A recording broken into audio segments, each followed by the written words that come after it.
ప్రశాంతంగా కొనసాగుతోంది. ఈసారి ఓటింగ్ పర్సెంటేజ్ 90% నమోదయ్యే అవకాశం ఉందన్నారు వైసీపీ ఎమ్మెల్యే అభ్యర్థి వల్లభనేని వంశీ.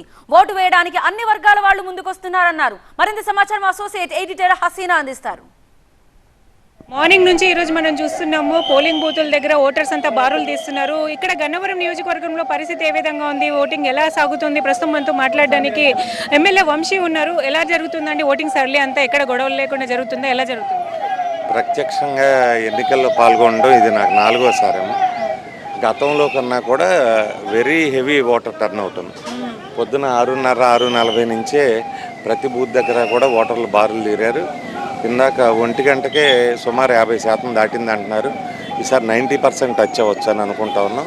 ప్రభుత్వం మీద ఉన్న సానుకూలతకి ఇది ప్రతిబింబం అని అనుకుంటా ఉన్నాం. ఓకే, అంటే ఎక్కడ కూడా అంటే మనం చూసుకుంటే కొంచెం సెన్సిటివ్ ఏరియాస్ మీ జోన్లో ఎక్కువగా ఉన్నాయి. 2019లో కూడా చూసాం. సో ఈసారి మీరు సాటిస్ఫాక్షన్ అయ్యారా ఏర్పాట్ల మీద?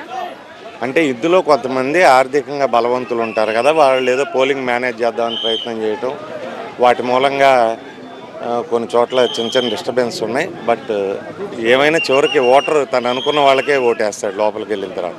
వీళ్ళు ఎంత బెదిరించినా ఏమైనా కూడా చివరికి ప్రజాభిప్రాయమే ప్రివేల్ అవుతుంది. మీరు చూస్తున్న దాంట్లో ఎక్కువగా మహిళలు, వృద్ధులు కనిపిస్తున్నారు, ఫస్ట్ టైం ఓటర్స్ కనిపిస్తున్నారు, ఎలా ఉందండి?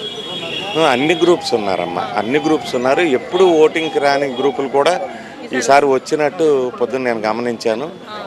బాగా ఎక్కువ చదువుకొని వాళ్ళు కూడా వచ్చారు, విదేశాల నుంచి కూడా వచ్చారు. అంటే pro government and anti government రెండూ కూడా బాగా ఎక్కువ టర్న్అవుట్లోనే వచ్చినట్టు కనపడతా ఉంది.